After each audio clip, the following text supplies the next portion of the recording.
Hello everyone, Leaf Reed here, and today we have a classic novel, perhaps one of the most famous novels of all time, War and Peace by Leo Tolstoy. This is a book I read at university on and off over many years, because it is a very thick book, but considered one of the classics. And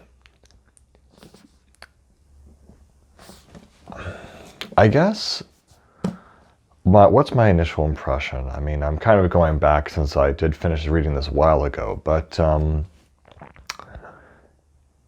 it was all right. I mean, it's nothing, I think, super amazing, maybe because of the length, but it is very much, the way it's written is just very understandable.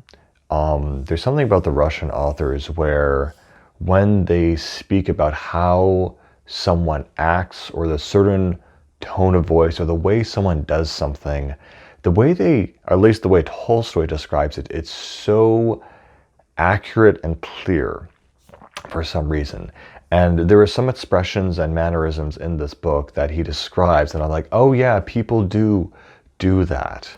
And I think the way he described like the nagging grandmother is just like, I know exactly who he's talking about, and what that person is like. And the way he also describes the events and the way things take place. So it has a narrative focus where it talks about the whole thing overall and the state of Russia, and also between each character. So what is War and Peace actually about? Well, it's basically a war story about the 1812 war in which Napoleon is invading Russia.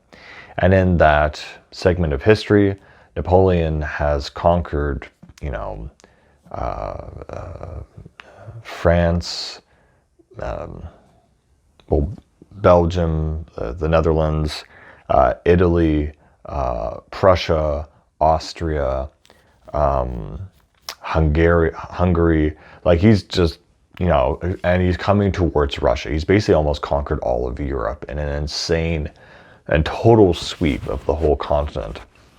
And of course, Russia was the turning point because the Tsar and the people implemented a scorched earth policy. And when he finally takes Moscow, no one bothers to show up to sign the peace treaty. No one no one bothers to surrender. And so they did not come prepared for the Russian weather or the Russian winter. They had come in spring just as the winter was settling in, and most of Napoleon's forces actually got lost in that winter. So it's a story about the Moscow based people and how they deal with this invasion, but it's also about the peacetime before and after. It's about how their normal lives are lived. And there's different stories. There's a story of Pierre, who used to study abroad in Paris, and French was kind of like the language of the day since of how popular it was. And Pierre is kind of this naive intellectual who ends up as a prisoner of war. There's one about Sophia when she is betrothed to Andrei, I think it was. I'm trying to remember all the plot lines, but she ends up, I think, leaving and then coming back, or he ends up coming back to her to be betrothed to her. And meanwhile, everyone's worried about the war and the results of it.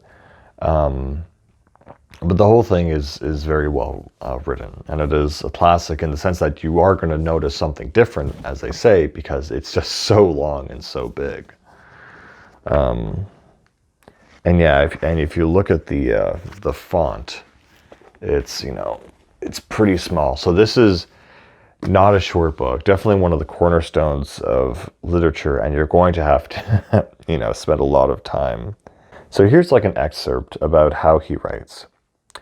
She did the right thing with such precision, such complete precision, that Anisia Forodovna, who had at once handed her the handkerchief she needed for the dance, had tears in her eyes, though she laughed as she watched this slim, graceful countess, reared in silks and velvets, and so different from herself, who yet was able to understand all that was in Anisia, and in Anisia's father and mother and aunt, and in every Russian man and woman.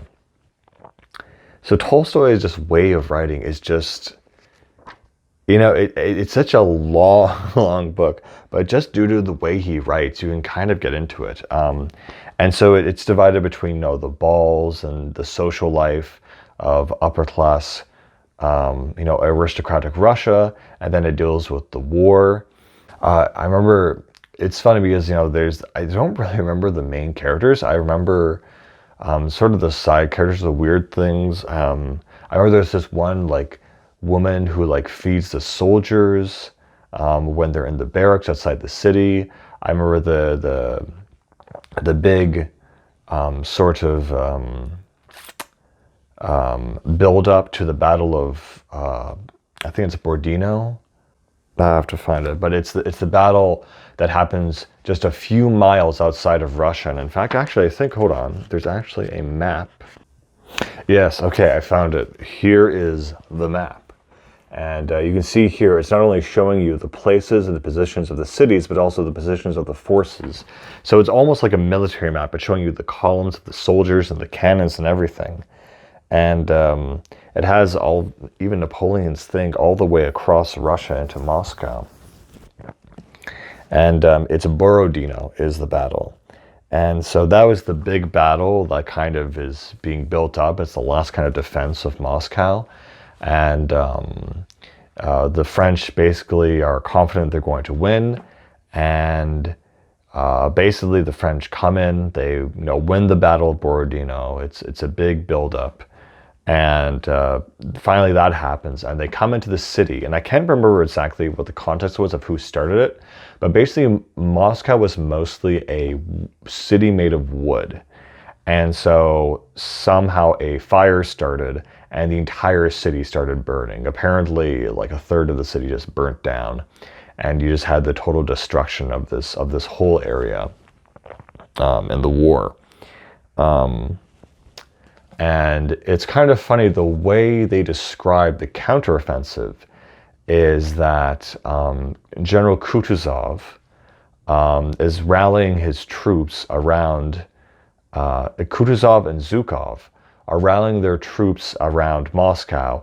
The French are inside this burning city. Napoleon's sitting at the peace table by himself, and the Tsar and the people refuse to surrender, even though he's won the game. It's kind of like the event of a sore loser. He's won the war, but there's no one there to acknowledge it. And so, which implies that he has to keep fighting, and he doesn't want to, so they just leave. And so Kutuzov and Zhukov, it's the one more so perhaps philosophical part of the book, where they say that as much as the generals were in charge of their troops, the troops were in charge of their generals. So really they were managing the intent of the troops to go in and charge and just take the city without waiting for orders. Because at this point, all of the French morale was just wiped out because they had done the final push. They tagged the city. They thought they had won, and they hadn't. And they were just so sick of the weather and the cold, and they didn't have something about the boots. The boots and the boots didn't have the right felt or the right cushioning to keep them warm. They were always wet, slushy, and lots of disease. Oh yeah, and apparently, I don't think this is in the book, but apparently marmalade was invented during this time period to feed the troops because it just did not spoil. And there's also a part where, and I think it's the man who's betrothed to Sophia, he's riding his horse and he's thinking about the meaning of life, and he stops by this tree. and he thinks about how the tree is growing and how it's developing and changing, and how he has to fulfill his duty and return back to his promised wife or fiance. So it really is a mixture of, romance and actual geopolitical war and stuff. It's like Tolstoy tried to cover every aspect of every person, of every part of society in this book. It's funny, the opening line to War and Peace is actually in French. Eh bien, mon prince, Jean et Laquais ne sont plus que des aspenges de famille estate de la famille Bonaparte. Non, je vous préviens que si vous ne me dites pas que nous avons les guerres, si vous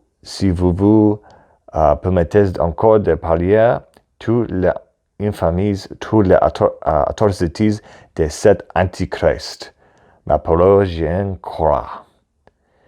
So we heard two words in there that you can make out, which is Bonaparte and Antichrist. So I think you can kind of piece together what this book is about. Yeah, just the gentle, patronizing intonation natural to a man of importance who had grown old in society and at court. He went up to Anna Pavlovna, kissed her hand, presenting to her his bald, scented, and shining head, and complacently seated himself on the sofa. The way Tolstoy writes is it's too good. It's like, you know what it's like? It's like he's seeing it perfectly. Like he can replay it like a movie reel in his head, and he keeps watching it over and over, and he writes down exactly how it is. So I feel this is such a great piece of literature because it feels not like a movie, but honestly like an episodic TV series. Because the way he describes things, I can just see them so clearly. The style of it is just perfect. It's a lot, but it is worth it. This is basically I don't want to say the Breaking Bad of their time, but this was considered basically the equivalent of probably a TV series.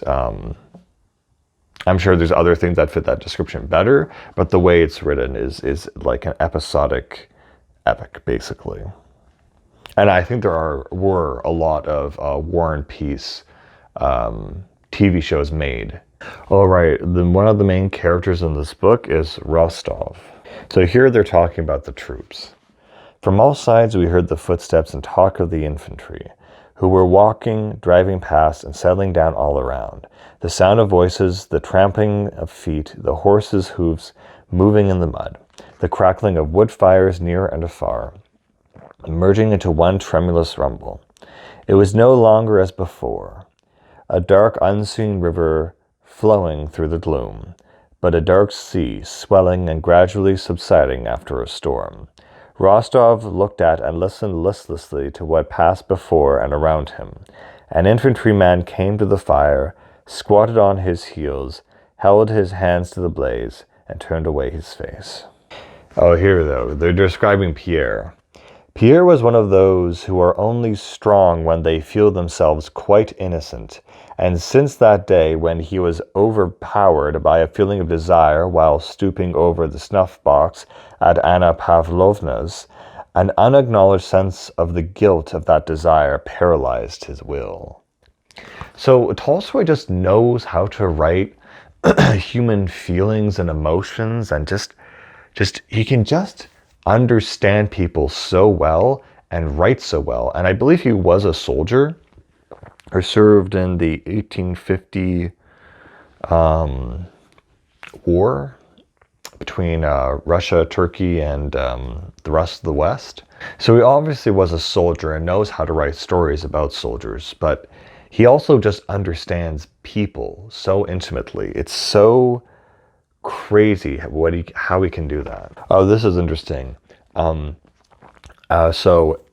Andrei, he goes into a charge on cavalry with his saber, and he goes into battle. This is how he describes it. And in fact, another French soldier, trailing his musket, ran up to the struggling men, and the fate of the red-haired gunner who had triumphantly secured the mop and still did not realize what awaited him, was about to be decided. But Prince Andrei did not see how it ended. It seemed to him as though one of the soldiers near him hit him on the head with the full swing of a bludgeon. It hurt a little, but the worst of it was that the pain distracted him and prevented him seeing what he had been looking at. "What is this? Am I falling? My legs are giving way," thought he, and fell on his back.